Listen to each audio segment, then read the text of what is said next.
Según un estudio, en Uruguay se pierden 1 millón de toneladas de alimentos por año. Es el equivalente más o menos a 600 millones de dólares. Pero en contraposición a esto, todos los días, miles de personas, 100.000 según estimaciones en nuestro país, tienen que recurrir todos los días a una olla popular para poder comer. Y en cuanto a nuestra alimentación cotidiana, ¿qué es lo que comemos y por qué? ¿Qué efecto producen concretamente los alimentos en el cuerpo de los seres humanos? Y en definitiva también cómo podemos compatibilizar todo esto con una crisis sanitaria que genera en Uruguay y en todo el mundo muchas más personas todavía que tienen hambre y sufren desnutrición. La comida siempre va a ser imprescindible. Incluso cuando no quede un solo alimento saludable en las góndolas, nosotros vamos a tener que buscar algo para comer. Por eso, hoy en La Letra Chica decimos mal comidos.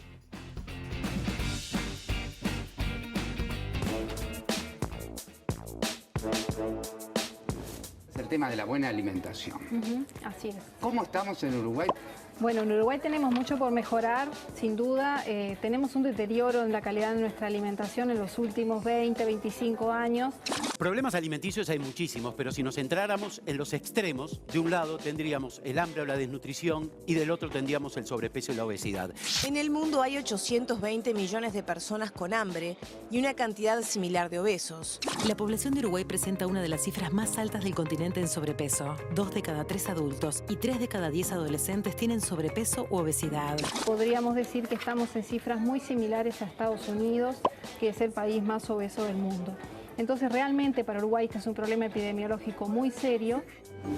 ¿Qué pasa con los niños hasta los 4 años, antes de cumplir los 5?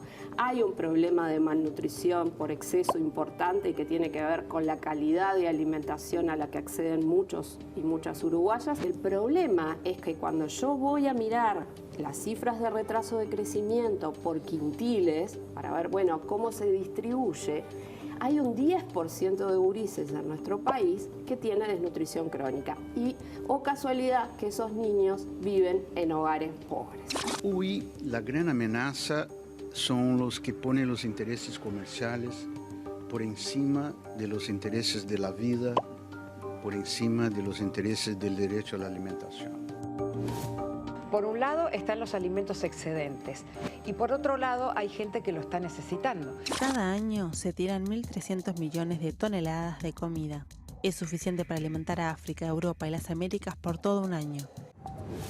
Redelco es una ONG que surgió en el 2016 con la idea de recuperar todas aquellas frutas y verduras que en general en el mercado se terminan desperdiciando. Y Redelco hace el trabajo de recuperarlas y las distribuye entre organizaciones, iniciativas que brindan alimentación y un plato de comida a quienes más lo necesitan, ¿verdad? La pandemia comenzó con emergencia alimentaria y la realidad es que ahora está aumentando la emergencia alimentaria porque no todo el mundo retomó sus actividades. Entonces creo que ese es el principal valor de Redelco, que está generando certezas en medio de la inseguridad, en medio de la incertidumbre, en medio de una situación donde hay mucha gente que realmente no sabe qué comer y donde la verdura y la fruta también, ¿verdad?, son una de las cosas más importantes que necesitan las ollas para funcionar.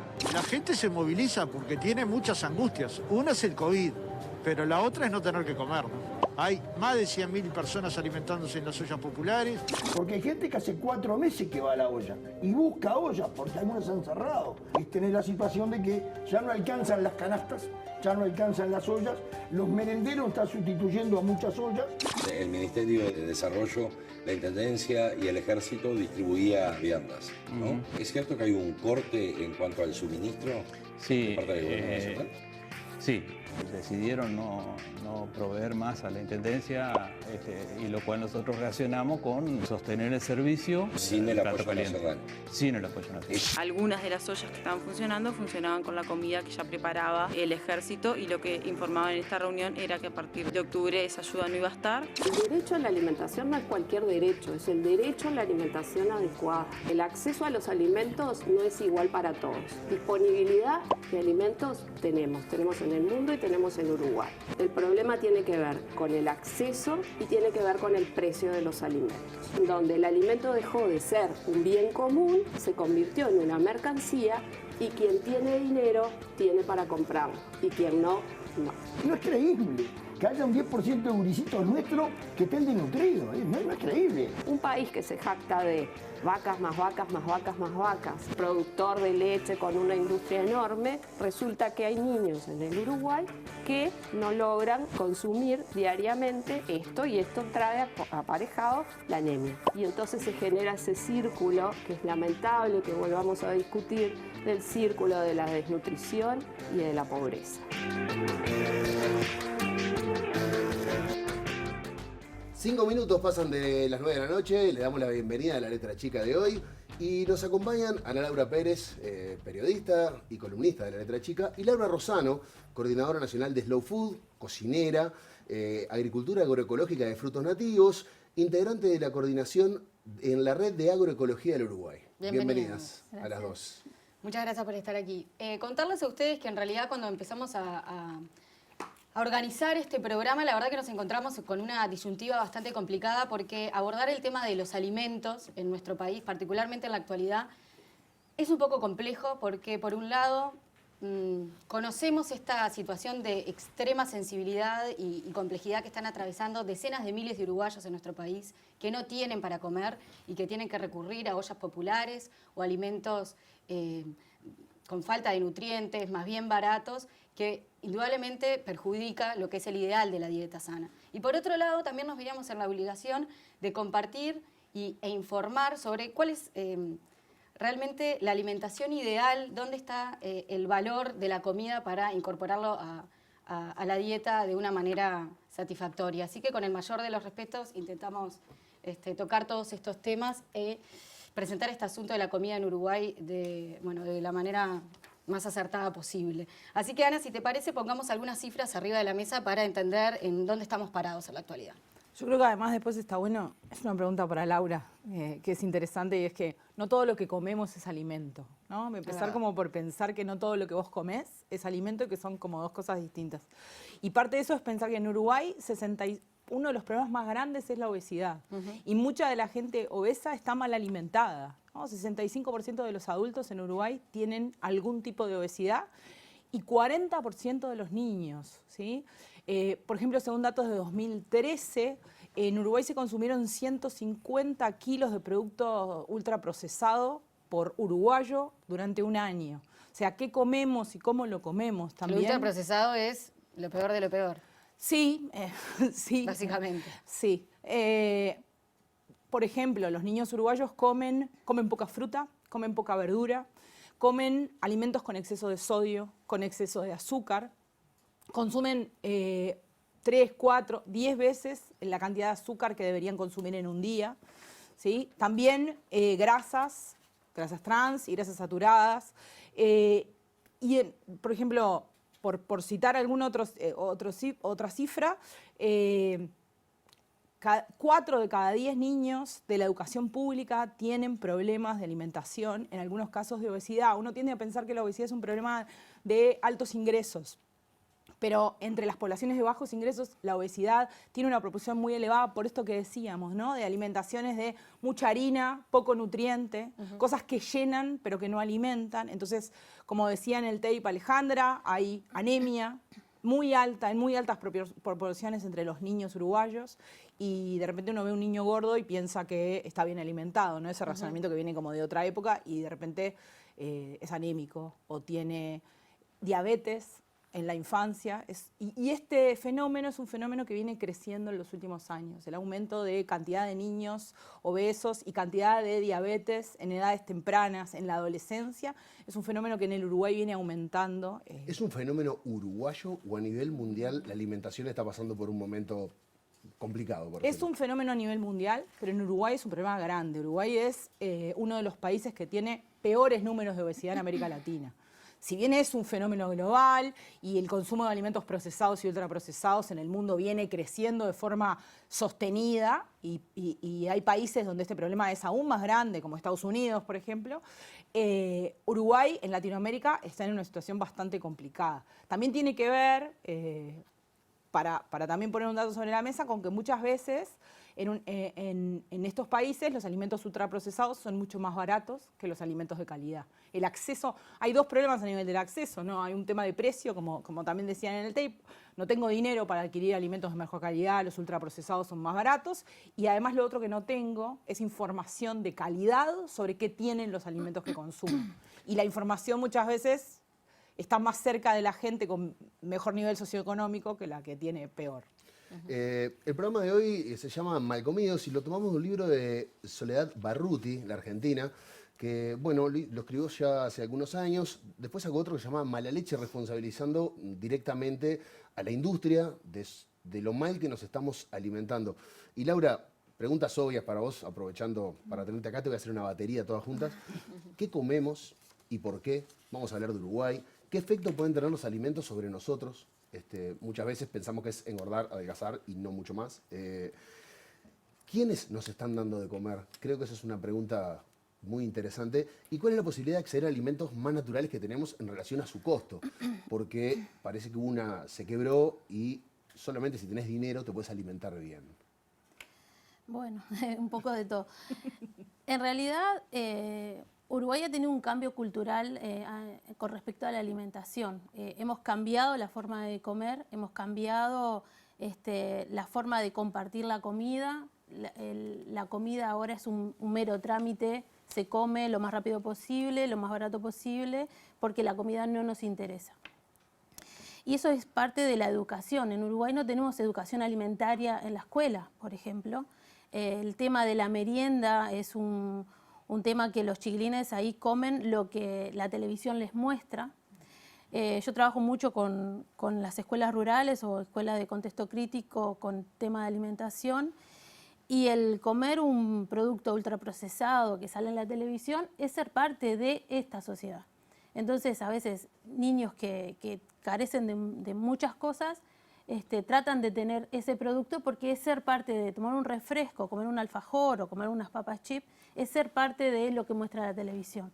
Y nosotros hemos encontrado niños comiendo fruta o pan con queso o algo dentro del baño porque les da vergüenza. Digo, hasta ese punto el cambio cultural de la comida nos ha hecho traer todo este tipo de enfermedades. Digo, si se tuvieran políticas públicas que pensaran en que el uruguayo está enfermando por causa de lo que come, el tema de la educación alimentaria en las escuelas a las primeras infancias sería algo muy importante y estaría dentro de la currícula escolar. El aprender a cocinar, el aprender a comer, el aprender a plantar, el saber el ciclo de las plantas, el respetar la naturaleza, el respetar los tiempos, va a lograr que las personas cuando van a comprar piensen diferente y no piensen por lo que le mostró la propaganda de la televisión. Ahora, estás hablando de salud pública. Por supuesto. Esto es un tema estrictamente de salud pública porque supongo yo, y acá voy a aplicar simple sentido común, si nosotros nos alimentamos bien desde que somos chicos, tenemos conciencia de lo que estamos comiendo, muchas de las enfermedades de adultos se disminuirían generando menos crisis en salud pública. O sea, se liberaría una cantidad, se trabaja en prevención desde la alimentación. Claro, hay que hacer la cuenta completa, ¿no? A veces hacemos las cuentas sin contar todo el gasto que puede llegar a tener un niño que a los 12 años ya tiene hipertensión, ¿no? Entonces, si nosotros ponemos las cuentas sobre la mesa, nos va a salir mucho más barato tener una educación pública donde la alimentación sea parte curricular, que la gente sepa lo que come, sepa la estacionabilidad de los alimentos, sepa el origen, el saberlo. Digo, yo lo veo con los niños, ¿no? Siempre te van a decir que no quieren comer tal cosa porque no les gusta y capaz que nunca la probaron. Pero cuando ese alimento lo plantaron, lo cultivaron, lo cocinaron, por supuesto que lo van a comer. Ahora, Laura, desde el campo hay gente que señala incluso que en 30, 40 años no van a quedar más productores familiares en el país. ¿Esto realmente es así? Te propongo que me lo contestes y que también nos cuentes cuál es el rol en este sentido que juega la red agroecológica del Uruguay y a quiénes articula.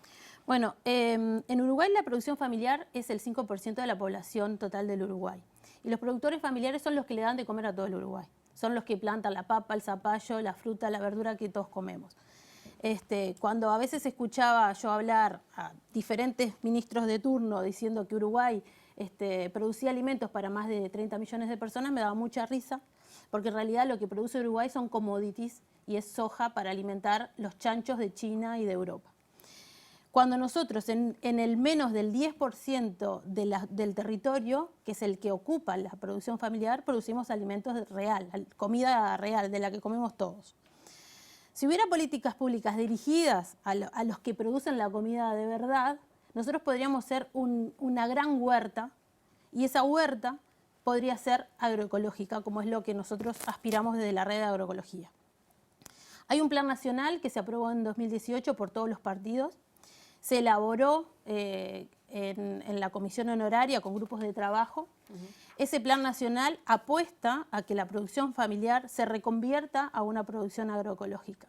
Es necesario cambiar el sistema productivo en el que estamos. Se está produciendo millones de toneladas de comida que se tiran porque el alimento pasó a ser una mercancía y no un bien común. ¿Pero por qué se tiran? Porque yo hoy dije un número que yo pensé que estaba equivocado, que estaba diciendo que en Uruguay por año tiramos 1 millón de toneladas de alimento. Suena obsceno, por lo menos. ¿Por qué se tira esa comida? Y acá se tira menos que lo que se tira en los países desarrollados. Porque nosotros, si vemos una zanahoria media chueca, de última la comemos igual. En Europa, los supermercados tienen que estar todas de la misma medida, del mismo color, y entonces ahí en el descarte hay un montón de comida que se tira. Después, la gente compra de más, y abrís la heladera y terminás tirando mucha de la comida que comprás. También falta educación ahí, ¿no? Ser más conscientes de... Claro, pero además lo que pasa es que esto va a seguir pasando, por más que tratemos de buscarle la vuelta. Yo trabajé para FAO una época para hacer recetarios con los desperdicios, trabajar con las mujeres rurales para acaparar cuando hay, por ejemplo, excedente de durazno, hacer mermeladas o jugos, bueno. Pero esto va a seguir pasando porque la lógica de producción no ha cambiado. Si nosotros dejamos en manos de multinacionales, que son las que controlan la comida, la semilla, los insumos, vamos a seguir produciendo de más y tirando de más, y el exceso de carga al planeta, al medio ambiente, es altísimo. Hay que empezar con la lógica de producción local, distribución local, producción con la cultura alimentaria de cada país. Esta globalización del alimento es lo que está logrando este colapso alimentario, porque se tira un montón de comida y hay un montón de gente pasando hambre. Si nosotros empezáramos a trabajar de forma local, con productores locales, con mercados locales, con alimentos de bajo costo, porque no tienen todo ese trayecto ni esos intermediarios. El proceso comercial, ¿no? Claro, y la gente se entrara a educar de lo que tiene que comer estacional, porque acá la gente quiere comer frutilla todo el año y tomate todo el año, o protesta porque el morrón está carísimo en julio. Cuando vos plantás un morrón te das cuenta que en julio no lo vas a tener, solamente que lo pongas en un invernadero que te va a costar muchísimo porque tiene que tener temperatura, ciertas características para que crezca. Entonces, hay que empezar a tener la lógica de antes, porque ahora volvemos a pensar como se pensaba antes. ¿Por qué? Porque funcionaba, sin dejar atrás la tecnología, porque todo este tipo de producción familiar pequeña también necesita de tecnología, necesita de apoyo y de política. Yo sigo repitiendo lo de las políticas públicas, porque es increíble que en Uruguay se le dé la espalda al productor familiar, que es el que le da de comer a todos. Recién mencionabas esto de volver a lo de antes y quería hablar un poco del tema de Slow Food en Uruguay, que impulsa justamente una base de datos en la cual vincula a productores orgánicos con los consumidores. ¿Cómo funciona esto y por qué concretamente el nombre de Slow Food? Bueno, Slow Food es un movimiento internacional que nació en los años 80 en Italia y después empezó a aparecer en todo el mundo. Yo comencé a militar en Slow Food cuando vivía en Holanda y luego cuando volví a Uruguay seguí trabajando con Slow Food porque en realidad es según en el país que estés, ¿no? Pero en Uruguay, por ejemplo, nosotros lo que hacemos es esto, que los nexos entre los consumidores y los productores sean lo más cercanos posibles. Los cocineros que tengan el acceso al productor, que haya un intercambio hasta de sociedad, ¿no? Tipo un cocinero con un productor que pueda plantar para ellos, para tener un común contacto más directo. Pero también toda la parte de educación del gusto, de educación en las escuelas públicas, los mercados de cercanía. Y bueno, vimos que era necesario una base de datos que hace mucho tiempo que la queremos hacer y por suerte ahora entró gente joven que maneja todo esto y lo hicieron, que era conectar a la gente común con los productores, que en Uruguay tenemos la suerte de que a 30 kilómetros del centro de Montevideo tenemos productores familiares. Digo, y en Canelones pasa lo mismo, en San José, en Colonia pasa lo mismo. Entonces era como mostrar que existen, que pueden ir a las chacras o ir a las ferias donde venden y que siempre ese alimento va a ser más barato. Porque es un mito de que el alimento orgánico es más caro. Es más caro si lo compramos en una superficie, un supermercado grande. Pero si nosotros vamos a las ferias agroecológicas o vamos a las chacras, va a salir igual. Y es un producto que es totalmente inocuo, sano, y estamos moviendo las economías locales, que no es nada de desmerecer. Sabés que dijiste de superficies y cosas orgánicas y me acuerdo de, todos lo hemos visto, entrar a una gran superficie y ver huevos duros pelados, mandarinas sin cáscara. La NASA dentro de una cosa de plástico. Adentro de una cosa de plástico. Es como, es Yo como creo raro. Y quiero hacer una pregunta a Laura. Que esto, ¿no? La importancia de las políticas públicas, sin duda, pero como consumidores también hay cosas que podemos hacer. Que como que está bueno eso que vos decís de dejar de consumir frutillas en cualquier momento. De qué cosas podemos hacer como consumidores, ¿no? Como para aprender. Para también favorecer un mercado que crece, o sea, un mercado que es el que hace las cosas bien y crece y se desarrolla. Bueno, yo siempre digo que comer es un acto político porque cada vez que comemos hacemos una elección a quién le vamos a comprar y qué es lo que vamos a comer. Y eso es política. No es política partidaria, pero es política a definir lo que vamos a seguir y a apoyar. Nosotros, los ciudadanos de a pie, yo cuando vivía en una ciudad, ahora vivo en el campo y tengo otras relaciones con los productores y capaz que es más fácil para mí. Pero la gente que vive en la ciudad lo que puede hacer es juntarse, agruparse. Existen los grupos de compra. ¿El MPS? Está ASOBACO, que es la Asociación Barrial de Compra, que ahora hizo una campaña muy buena que dice Yo quiero agroecología, donde puede ser en un mismo edificio o en el mismo acá, en TV Ciudad, juntarse los compañeros de trabajo y empezar a comprar juntos a las chacras. Y lo que se hace es que una vez cada tanto la vamos a visitar y conocemos al productor y uno se encarga de hacer la compra, de buscar el pedido, y ahí por supuesto que va a salir más barato. Vamos a favorecer a ese productor porque él va a tener asegurado por semana una venta que se la vamos a hacer nosotros, entonces él va a plantar más porque nosotros le vamos a comprar, nosotros vamos a tener mejor calidad de alimentos frescos y sin intermediarios. Son economías mínimas, pero que a la vez pueden llegar a ser muy grandes. Laura, te hago la última porque parece que estuviéramos solos o que Uruguay puede estar peleando esto solo y en realidad en varias declaraciones te referiste a un movimiento muy grande que es Vía Campesina, que involucra a 1.500 millones de personas. Estamos hablando de pescadores, cultivadores, indígenas. ¿Uruguay es parte de este movimiento? Sí, en realidad Vía Campesina está en casi todos los países de Latinoamérica y si no está Vía Campesina mismo, hay asociaciones que son primas o hermanas de Vía Campesina. En Uruguay tenemos la red de agroecología, tenemos la red de semillas nativas y criollas y ahora también estamos trabajando junto con la red de huertas comunitarias. Estas tres organizaciones que son hermanas trabajan y apoyan todos los trabajos de Vía Campesina. Una de lo más importantes fue cuando Vía Campesina se pronunció en favor a la soberanía alimentaria. Sin soberanía alimentaria no hay seguridad alimentaria, porque siempre escuchamos de la seguridad alimentaria nos la puede dar una multinacional que te quiera dar de comer lo que ellos quieren y te va a poner el precio que ellos quieren. Pero si nosotros somos soberanos de plantar y de elegir lo que vamos a plantar en el momento que querramos y de mantener nuestra propia semilla, ahí sí vamos a tener una seguridad alimentaria para todos. Es muy importante la tenencia de la tierra y la tenencia de la semilla. En Uruguay, yo ya lo dije, el menos del 10% del territorio está en manos de la producción familiar. Imagínate el resto en qué está, en dónde está. ¿Por qué no nos preguntamos dónde están esas sociedades anónimas? ¿Quiénes son los dueños de los montes de eucaliptus y de las multinacionales que vienen a plantar soja detrás de un nombre? Después de los desastres ambientales, queda la tierra y ellos se van. Nosotros tenemos que ser guardianes de esta riqueza, porque esta riqueza la vamos a dejar para nuestros hijos y para nuestros nietos. Y más en un lugar donde se pelea por el agua, por la tierra y por la comida.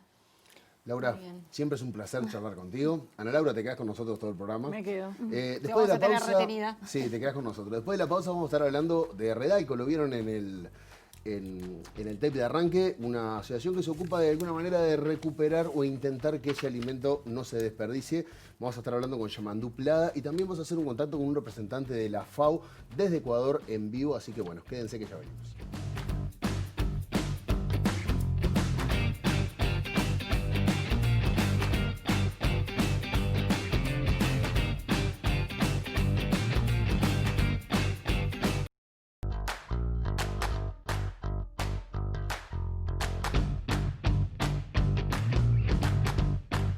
...28 minutos pasan de las 9 de la noche... ...estamos en vivo en TV Ciudad de la Letra Chica... ...y tenemos más invitados. Claro que sí. Para conocer un poco más de cerca... ...de qué se trata esta red de alimentos compartidos... ...es que recibimos ahora a Yamandú Plada. Bienvenido. Buenas noches, un placer tenerte acá. Muchas gracias por la invitación. Pero un ratito antes de meternos contigo... ...vamos a hablar con Ana un poco de cómo están los números... ...en cuanto a los desperdicios de alimentos en nuestro país. Bueno, un poco lo que decía Diego. En el mundo se tiran 1.300 millones de toneladas de comida... ...de las cuales 1 millón se tiran en Uruguay. ¿Sí? O sea, es un montón, un poco como decía Laura, tiene que ver con una serie de cosas, hasta, por ejemplo, que la comida no tiene... Nosotros tenemos una idea construida culturalmente sobre qué color tienen que tener las frutillas, de qué forma tiene que ser una naranja, y todo lo que no entra en esa definición. Por ejemplo, si ven ahora las sandías son más chiquitas, para que entren en la heladera. Pero exactamente, sí. Se fabrican cosas para que te entren en la heladera, para que te queden más cómodas. Y además, cada uno de nosotros tira montones de kilos de comida por año que no usa, que se pudre, que compra en exceso, etc. ¿Sí? Y la estética del alimento, ¿no? También la estética se aplica a todo esto. Sí, porque es eso. Hay una cuestión cultural que tiene que ver con...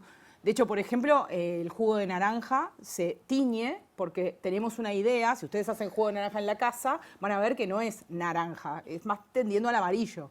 Sin embargo, culturalmente tenemos la idea que tiene que ser naranja. Por ende, le ponemos tintura al jugo de naranja. Entonces estamos consumiendo un químico al garete, digamos, pues solo porque creemos que el jugo de naranja tiene que ser de un color determinado. Ahora, lo hablé con Yamandú, pero te lo traslado antes de arrancar, y hay desperdicio, no sé si el término es correcto, pero especulativo, esa cosa que uno siempre dice, bueno, mira, encanuto estas manzanas porque si no me baja el precio de la manzana en el mercado, y bueno, prefiero que se me pudran y vender un poco más caro. ¿Eso existe en nuestro país? ¿Es parte del desperdicio? Y en la medida que los alimentos son un producto, se tratan como cualquier otro producto y se estoquea cuando baja el precio y se guarda para cuando el precio aumente. ¿No es inmoral eso? Lo que pasa es que esa es una discusión que tiene que ver con deberíamos, capaz que es demasiado como hacia atrás o profunda, y habría que pensar si la comida debería ser un producto que se vende y que se compra, ¿no? Porque es comida. Pero vivimos en una sociedad donde la comida no solo es un producto que se vende y que se compra, sino que se cotiza y tiene precios altos muchas veces.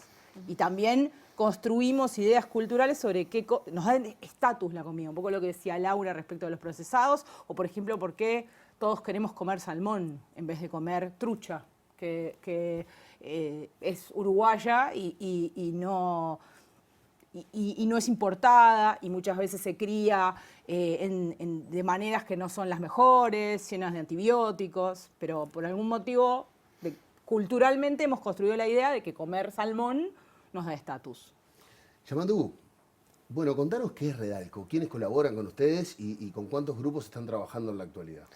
Bueno, Redalco es una organización que nace en 2016 para evitar las pérdidas y desperdicios de alimentos en el sistema agroalimentario. Redalco surge a raíz de ver en el mercado modelo cómo habían volquetas llenas de alimentos que estaban en buen estado, que perfectamente podríamos haber adquirido en una feria o en un supermercado, pero que sin embargo estaban como residuos junto a residuos orgánicos, maderas, plásticos y demás residuos que se generan ahí en las grandes superficies. A raíz de ver eso, comenzamos a ir al mercado a rescatar alimentos. Con el apoyo del mercado modelo, luego armamos un galpón y empezamos a llevar eso a una escala mayor, a intentar recuperar todo lo que se desperdiciaba en esa de mayorista. Nosotros junto al mercado modelo llegamos a un indicador de que allí se desperdician 2.4 toneladas diarias de alimentos. Esto es un promedio porque hay momentos que según la estacionalidad hay mayor oferta, ¿no? Los alimentos de estación en algún momento generan una sobreoferta, y hay otros momentos en los cuales no, el invierno, por ejemplo. Pero para los productores no les choca eso, decir, yo podría vender 2.4 toneladas más de mis cosas. O sea, en algún momento les tiene que haber dado la cara y decir, mirá todo lo que estamos desperdiciando. Sí, sin dudas. Los productores también digamos, no les gusta tirar. Es una realidad, porque junto a ese último desperdicio están tirando recursos hídricos, recursos del uso de la tierra, también de mano de obra, y por supuesto que sobre todo en la última cadena, que es la de comercialización, no les gusta tirar porque están perdiendo un montón de recursos en la cadena. Por lo cual no. El tema es que antes de que Redalco existiera no había un mecanismo transparente para esos productores para que pudiesen canalizar esos alimentos a personas que lo necesitan.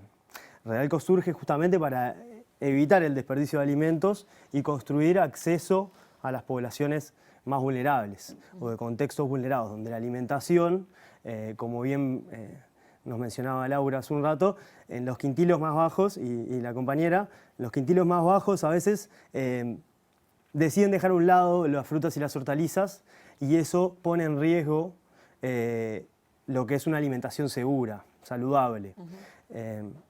Según la Organización Mundial de la Salud, FAO, es necesario consumir 400 gramos de frutas y hortalizas de forma diaria, de frutas y verduras. Nosotros estamos para construir ese acceso a instituciones sociales que lo precisan. Particularmente, ustedes están colaborando con cantidad de merenderos y ollas populares que surgieron a raíz de toda la crisis sanitaria y la pandemia. ¿Con quiénes y cómo se da esta colaboración?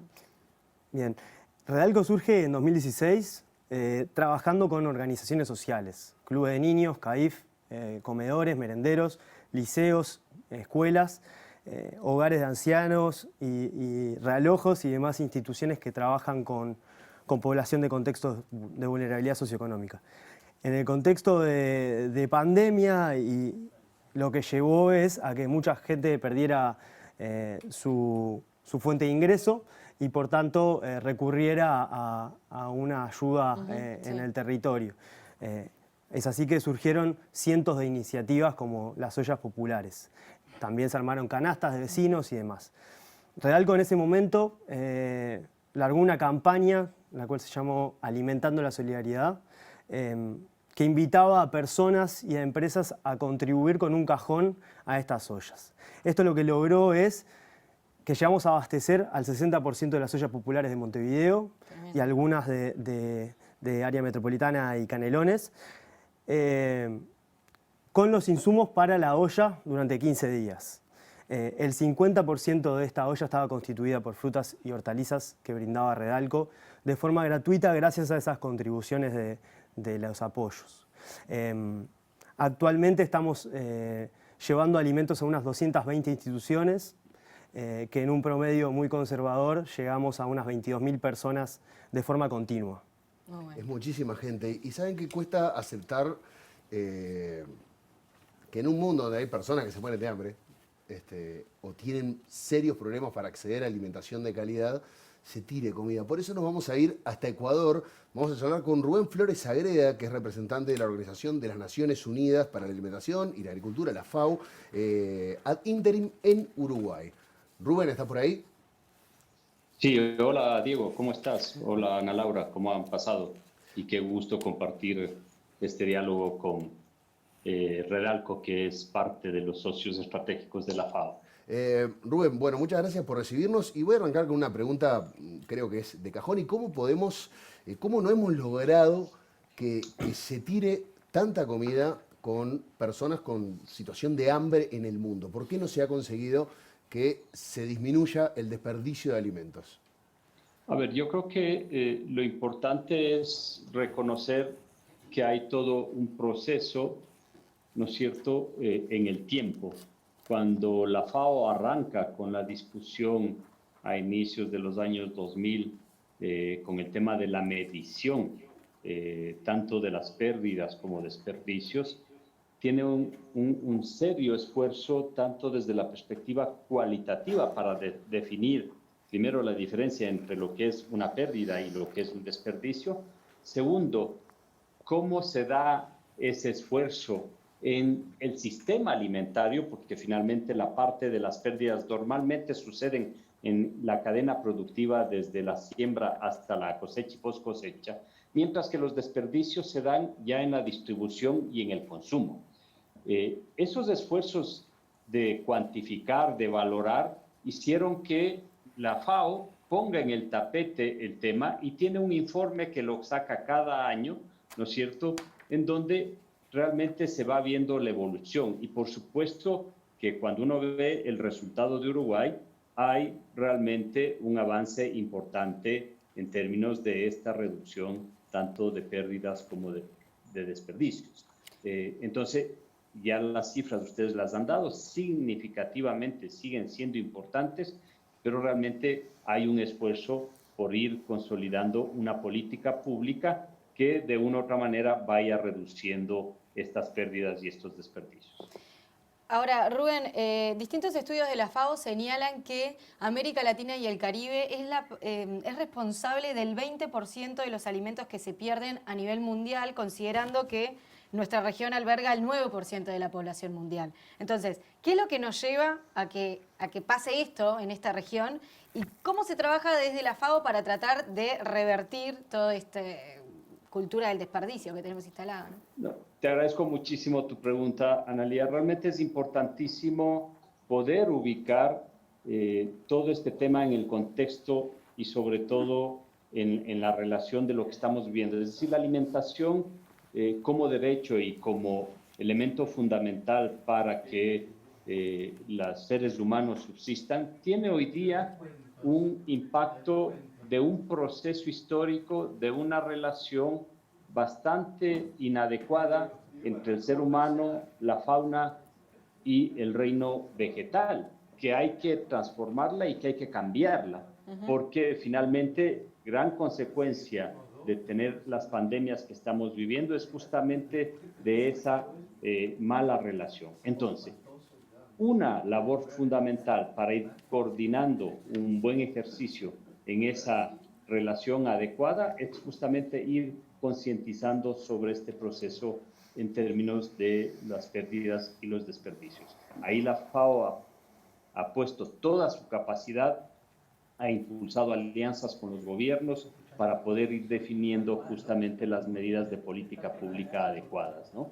Pero esto se combina, digamos, con otros fenómenos que económicamente estamos viviendo. Uno, lo que señalaba Diego al principio con relación al tema del incremento de la pobreza, es decir, con la pandemia lo que estamos haciendo es, y los números que estamos viendo en términos de prospectiva, es que finalmente tenemos unos 36 millones de personas en América Latina que van a engrosar esa fila de la pobreza y por tanto no van a tener acceso a los alimentos, y ahí hay un problema de política pública que también hay que atacar.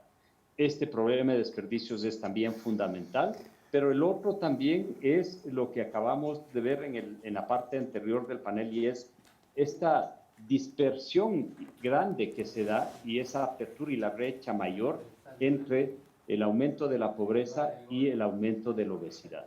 Y ahí vemos que realmente América Latina va por mal camino.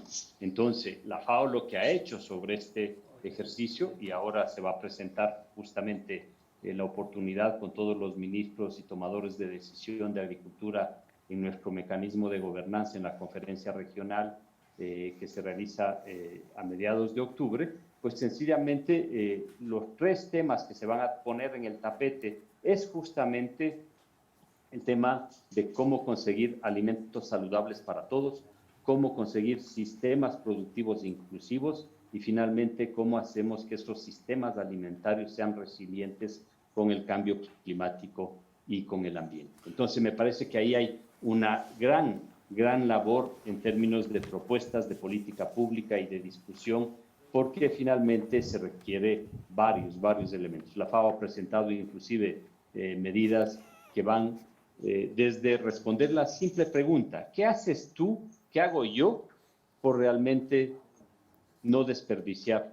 Y ahí realmente van desde los elementos que se hablaron en la etapa anterior, donde es un tema de educación, es un tema de acceso, es un tema de facilidad, es un tema de buen manejo en todo el sistema productivo, es un tema de manejo y de eficiencia en la cadena de la distribución de alimentos. Entonces, todos esos elementos están ahí, digamos, interactuando, y esta complejidad es la que hay que enfrentar. No es posible realmente entender el futuro, y creo que esa es la lección de la pandemia, si no ponemos y no nos estructuramos para garantizar una transformación en estos sistemas alimentarios. Rubén, ha sido un placer y muy esclarecedor charlar contigo desde Ecuador.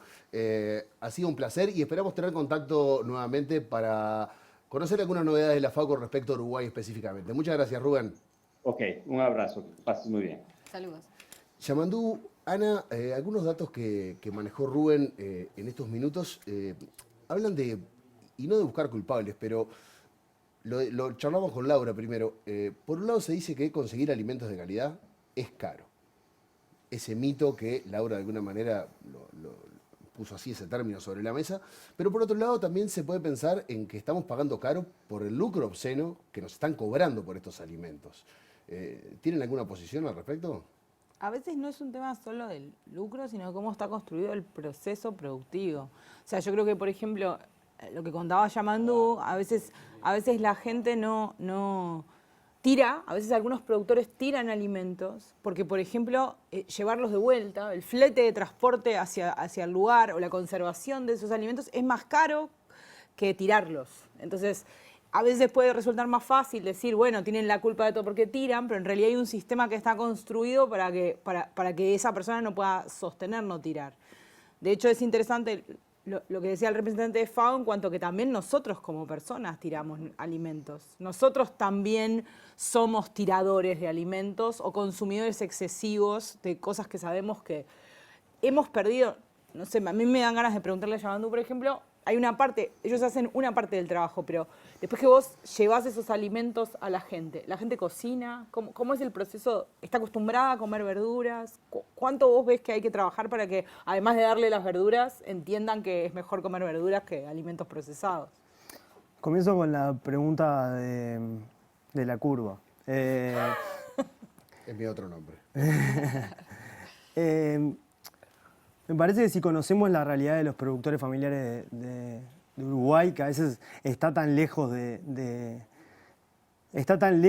¿no? Pero a la vez está tan cerca, porque es movernos 20 minutos hacia las afueras de Montevideo y ya hay muchos productores, nos vamos a dar cuenta de que los productores no, digamos, metemos en la misma bolsa a los productores de productos como commodities con los de frutas y hortalizas.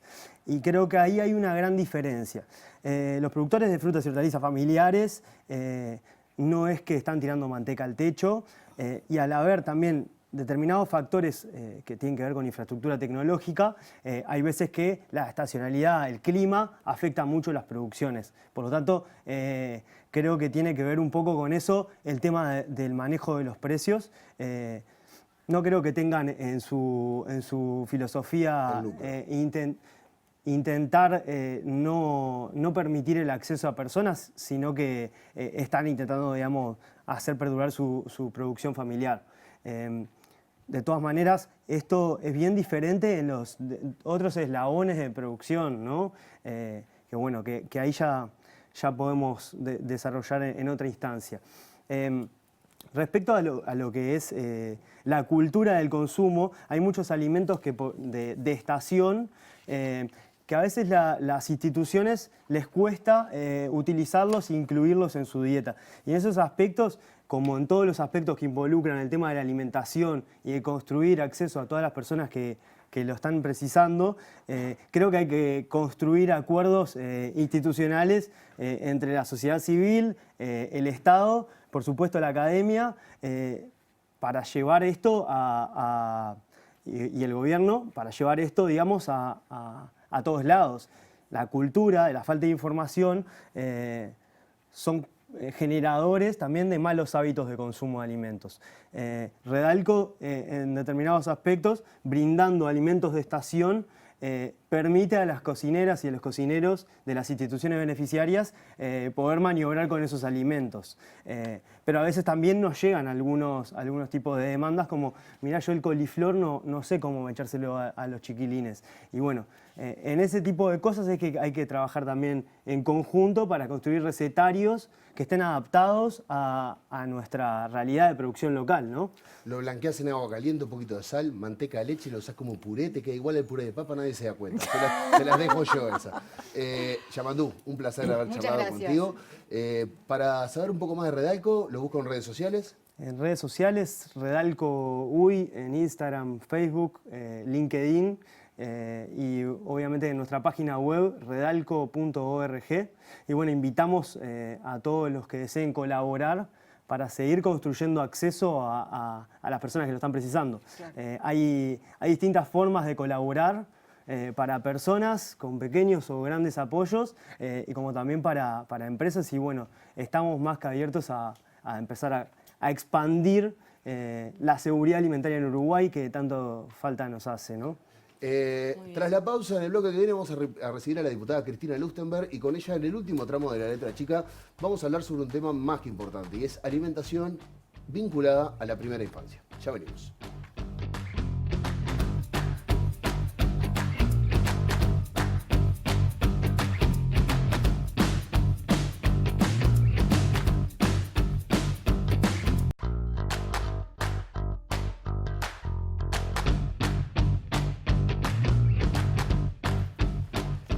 53 minutos pasan de las 9 de la noche y se suma a la mesa de la letra chica la pediatra Cristina Lustenberg, diputada del Frente Amplio, ex subsecretaria de Salud Pública.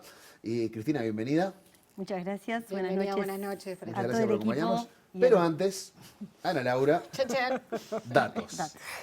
Bueno, ya hablamos un poco sobre infancia, obesidad y desnutrición, pero algunos otros datos más. 12% de los niños de 4 años presentan obesidad y en algunos casos hipertensión en la adolescencia, diabetes en la adolescencia. En la edad escolar la porción de niños afectados por este problema es de 4 cada 10 niños sufren de obesidad o están mal alimentados, ¿sí? Y ha venido, como yo decía hoy, de manera sostenida el aumento de ingesta de comida poco saludable, ¿sí? De lo que decíamos con Laura al principio, ¿no? Esto de... comida divertida. Que da estatus también, ¿sí? Te hace parte de un grupo. Si todos los otros niños consumen yogures de colores o cosas que tienen lindos colores, la asociación entre la diversión y la comida, ¿sí? También es muy perjudicial. Unir juguetes. En algunos países ya está prohibido unir comida con juguetes, por ejemplo. Regalar juguetes. Hacer que la comida tenga una asociación con cosas que no tienen que ver con lo nutricional. En Uruguay eso es un problema grave, aunque también hay, y ahora hablábamos en el corte del 2002, pero ahora a partir de la pandemia la pobreza viene aumentando en Latinoamérica. Se calcula que va a haber entre 83 y 120 millones de pobres como causa de la pandemia, y en Uruguay no está fuera de esas cifras. Entonces, en este momento también hay gente que estaba pasando hambre. Cristina, bueno, desde hace años, recién lo comentábamos detrás de cámara, siempre en una de sus carpetas viaja contigo una mítica foto, muy chocante, muy fuerte y muy real, que es la que compara 2 cerebros. La de un niño que pasó su infancia bien alimentado con la de otro que la está transitando sin poder comer bien, ¿no? ¿Cómo repercute, en realidad, por ahí veo que la tenés, pero cómo repercute en los niños esto de no recurrir a los alimentos adecuados, de pasar hambre y posteriormente cómo se proyecta esto para la adultez, ¿no?, de la persona? Sí, Ana, la verdad que es una imagen que yo les decía que es dura de ver, es dura, nunca me es indiferente y por etapas paso de muchos cuestionamientos si la muestro o no, porque en la vida siempre todos tenemos oportunidades, pero en la etapa de la primera infancia, con una mirada de ciclo de vida, es casi determinante. Por eso la otra vez, cuando uno escuchaba las declaraciones del presidente de la ARU, yo lo llamé para conversar, vamos a conversar ahora las próximas semanas. No todos partimos del mismo punto de partida. Eso es un tema que es clarísimo. Y en el tema de esa imagen es así. Son dos niños que nacen con el mismo peso al nacer.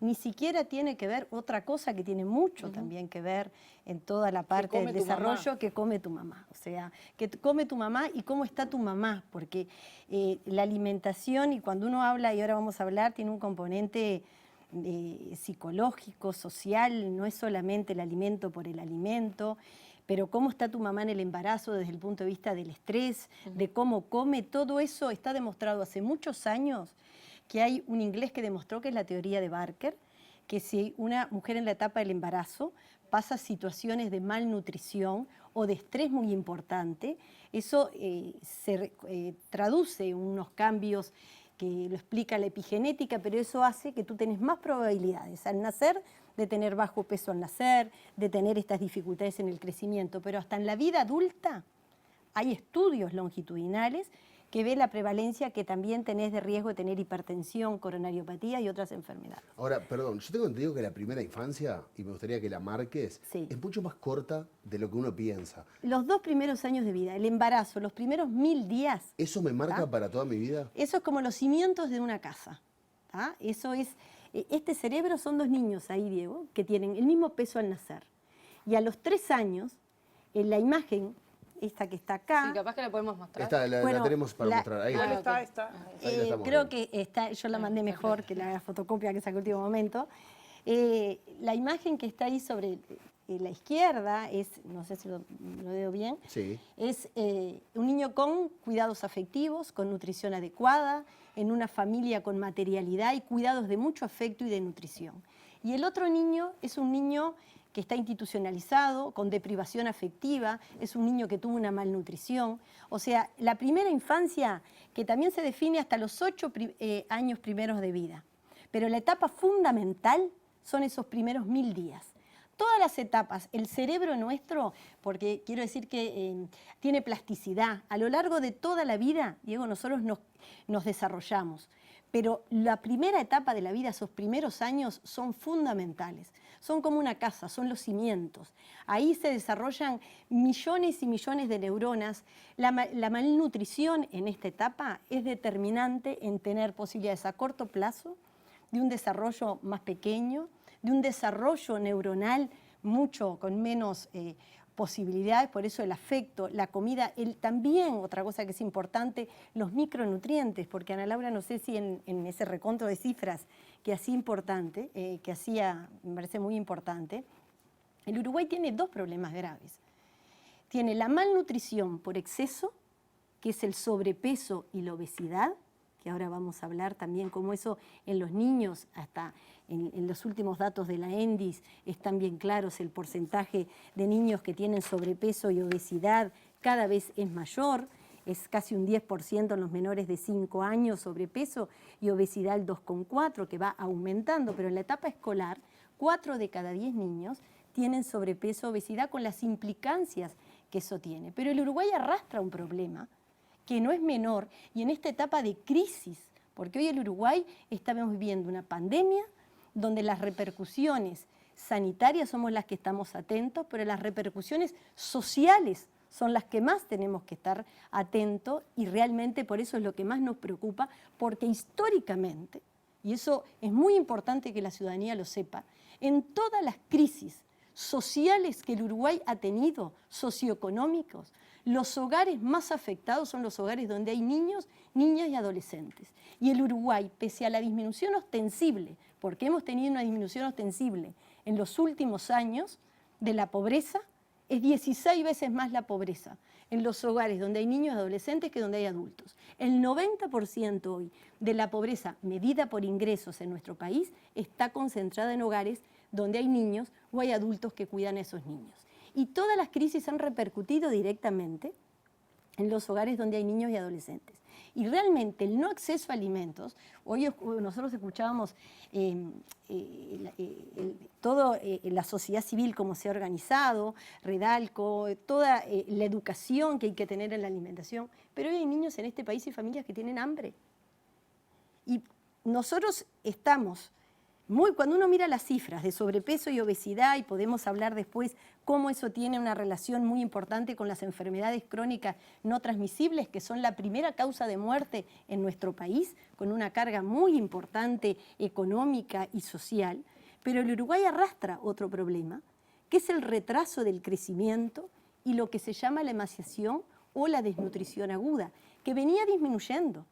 Pero cuando yo hoy le pedí a una licenciada en nutrición, las nutricionistas, yo soy pediatra de profesión, pero he aprendido muchísimo con las licenciadas en nutrición, con los psicólogos que trabajan todos los temas de malnutrición, porque tiene que tener un abordaje desde la salud mental, pero particularmente los pediatras hemos aprendido mucho de las nutricionistas, porque particularmente la mayoría son mujeres, pero realmente el Uruguay tiene un 7% en menores de 5 años de datos de la ENDI. Cuando yo coordiné Uruguay Crece Contigo, es una encuesta que nos ha permitido al Uruguay tener datos reales de la situación de la infancia, y la última actualización del año 2018 nos muestra que en menores de 5 años el 7% tiene retraso de crecimiento. Hoy yo hice un estimativo de acuerdo a la población que es menor de 5 años en nuestro país, que serían 16.800 niños, y emaciación, que es la desnutrición aguda, o sea, es cuando es el bajo peso que tenemos de una forma aguda, es lo que antes llamábamos la desnutrición aguda, son 2.392 niños menores de 5 años. Pero escolares, cuando hablamos de emaciación aguda, serían 11.280, y cuando hablamos de retraso del crecimiento, serían 12.220 niños en la etapa escolar. O sea, el Uruguay mantiene dos problemas muy graves, que es lo que acompaña al mundo más desarrollado, el sobrepeso y la obesidad, pero arrastramos un problema que no es menor y que en una etapa de crisis, y por eso después también podemos hablar del presupuesto, y se puede ahondar, porque estamos muy preocupados porque estos indicadores. Yo soy pediatra, no puedo evitar, así como esta imagen me interpela, y la he trabajado con expresidentes, con ministros, con legisladores, con la ciudadanía, sabiendo de que todos tenemos capacidad para recuperarnos, pero lo que tú decías, la etapa de la primera infancia es casi determinante. Hay dos etapas en la vida que son muy impactantes. Es la etapa de 0 a 2 años y la etapa de 10 a 14. La vida hay que mirarla como un ciclo vital, desde la etapa del embarazo, la primera etapa, la infancia, la adolescencia, la juventud, la adultez y la vejez. Pero hay etapas que son determinantes. Fíjense que esto es un tema de derechos, de dignidad, el acceso a la alimentación. Por eso el Estado tiene que tener la máxima responsabilidad. Puede participar la comunidad, puede participar la sociedad civil, que tiene un rol, y por suerte ha tenido un rol muy importante en nuestro país en visibilizar estos temas vinculados a la alimentación, a las enfermedades crónicas no transmisibles. La Universidad de la República ha tenido un rol en nuestro país muy importante, junto con la FAO, UNICEF y organismos de cooperación. Pero esto es un tema del Estado indelegable. Bueno, no puede estar librado al mercado. ¿El Estado está asumiendo esa responsabilidad actualmente? Bueno, nosotros estamos muy atentos y lo hemos trabajado mucho yo hablo mucho con el Ministro de Desarrollo Social, en la concurrencia ahora del Parlamento a la Comisión Integrada de Hacienda y Presupuesto hicimos observaciones donde no veíamos metas claras y objetivos claros vinculados a estos temas. Cuando fue el directorio del INAU, con el cual mantenemos una muy buena relación, también de estar muy atentos a que realmente este es un presupuesto restrictivo, un presupuesto donde una etapa de pandemia, como hoy decía Ana Laura también, en el mundo hay proyecciones de que van a aumentar la CEPAL para el Uruguay, también si no me falla la memoria, hizo un estimativo de que en nuestro país va a aumentar la pobreza hasta un 11-12%, que eso significaría que 11.000 personas más estén por debajo de la línea de la pobreza. Y fíjense que acá estamos hablando en discusiones que también hemos compartido en las últimas etapas, la pobreza medida por ingresos. Pero en los niños tiene más impacto todavía lo que es la pobreza multidimensional. Entonces realmente estamos muy preocupados y vamos a estar muy de cerca siguiendo cómo en una etapa de pandemia, donde las repercusiones, que Uruguay ha manejado muy bien la pandemia también porque tiene un sistema de salud robusto, que como integrante hoy de la oposición, una fuerza política que trabajamos mucho en estos temas vinculados a salud, y el gobierno ha manejado actualmente bien asesorado por un equipo de científicos. Nosotros, como integrantes de la bancada del Frente Amplio, desde el inicio apoyamos y trabajamos muy cerca del equipo del Ministerio de Salud Pública, acompañando las medidas que se vienen tomando desde el punto de vista sanitario de la salud pública, pero la preocupación mayor que tenemos son en las repercusiones sociales. Ahora, y los hogares con niños, por lejos, son los más afectados. Vos en agosto desarchivaste el proyecto de ley de primera infancia, incluso en un momento que uno puede pensar que capaz que no es el indicado porque se está discutiendo el presupuesto, pero aún así lo pusiste arriba de la mesa precisamente por esto, porque estamos en una crisis donde los más afectados van a ser seguramente niños, mujeres, o sea, las facciones más vulnerables de nuestra sociedad. Ahora, ¿qué dice este proyecto básicamente? Y si encontraste de alguna manera voluntades políticas que lo acompañen y que se convierta en ley, ¿cómo lo ves? Este proyecto yo creo que en esta legislatura lo vamos a poder votar.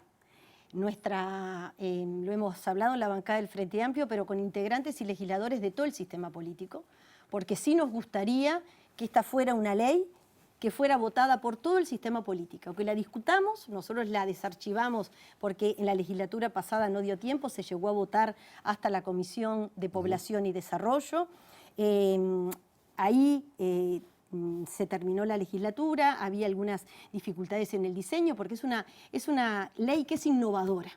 Y ahora que estamos discutiendo el presupuesto, tendría que, uno no puede mirar para atrás, pero ahora cuando uno ve el presupuesto, digo, qué importante hubiera sido si hubiéramos votado esta ley los legisladores de todo el sistema político, porque hubiera obligado en este presupuesto a garantizar recursos para los hogares donde hay niños, niñas y adolescentes y mirados de forma integral. Nosotros, el proyecto inicial está vinculado a la etapa de 0 a 6, ahora lo desarchivamos y trabajamos con los legisladores de la Comisión de Población y Desarrollo de la Cámara de Diputados, que lo vamos a extender a la parte de infancia y adolescencia. Porque si el Uruguay tiene una deuda histórica con las desigualdades que tiene desigualdades de género, tiene desigualdades territoriales, pero la intergeneracional es la más grande que tenemos. Y ahí es que esta ley lo que hace es que ordena. Se ha hecho mucho en los últimos años, desde la creación también de los centros CAIF en el año 88, de políticas públicas que se vienen implementando. Ha aumentado en los últimos años de gobierno del Frente Amplio el gasto público social que se invierte en políticas de salud, las asignaciones familiares, el plan de equidad. Hubo cantidad de políticas públicas que duplicaron ese gasto público social. Pero el Uruguay invierte en hogares donde hay niños, niñas y adolescentes solamente 1/3 de su gasto público social.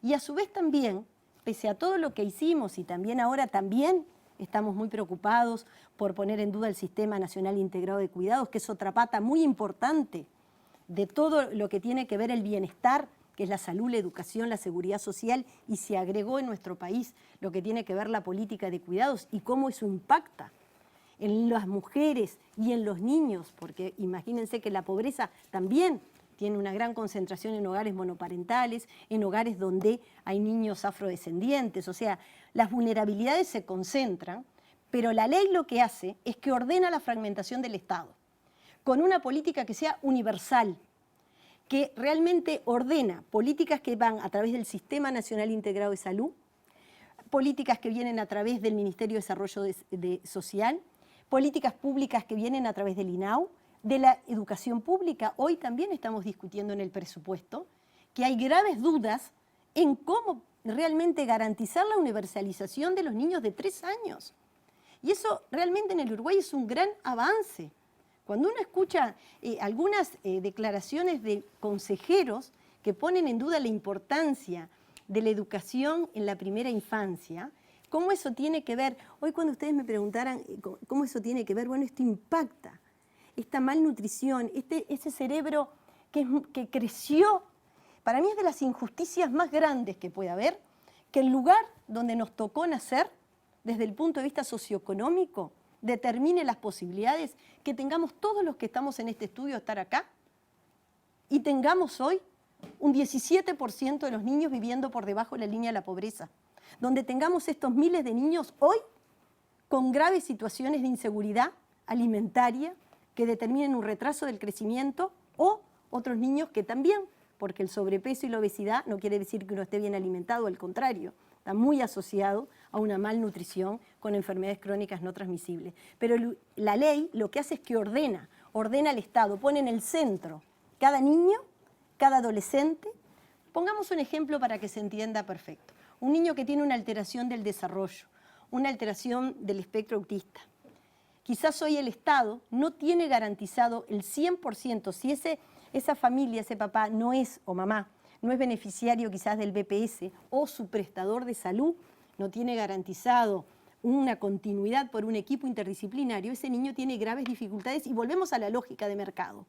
Por eso nosotros decimos que si hay una política de Estado que al Uruguay nos debe unir a todos los integrantes del sistema político, a la ciudadanía entera, a la verdadera revolución en este país, un país que está tan preocupado por los problemas de seguridad, de educación, por todos estos problemas, es un país que tiene que destinar la mayoría de su inversión social a garantizar derechos a los hogares donde hay niños, niñas y adolescentes. Y desde ahí es que lo que hace la ley es que ordena el presupuesto de una forma global, no hay fragmentado. Ayer a última hora los compañeros que estaban en la Comisión de Hacienda y Presupuesto, más de 300 aditivos, y se seguían haciendo propuestas. O sea, lo que hace esta ley es que ordena la fragmentación que podemos tener entre educación, salud, vivienda. La vivienda repercute mucho en el desarrollo de los niños. Siempre una visión integral es como mucho más sana. Y eso es lo que tenemos que ir. Porque uno te escucha. Pero nos tenemos que ir, así que les pido a las dos que... Tengo una pregunta. Bien, esa. Uno te escucha y piensa, ¿por qué si estamos todos tan de acuerdo? No sale. Los niños son una de las poblaciones que sufre peor la pobreza y peor la falta de alimentación, y no nos ponemos de acuerdo. ¿Por qué nos cuesta tanto? Yo creo que es un tema que en el mundo lo han resuelto los países nórdicos, los países que tienen claro que la prioridad más grande tiene que ver con políticas de salud sexual y reproductiva, con políticas de género, con políticas de educación y las políticas de cuidado que garanticen esto, y se ponen de acuerdo todos, y por eso yo tengo confianza de que nos vamos a poner de acuerdo. Los niños no votan.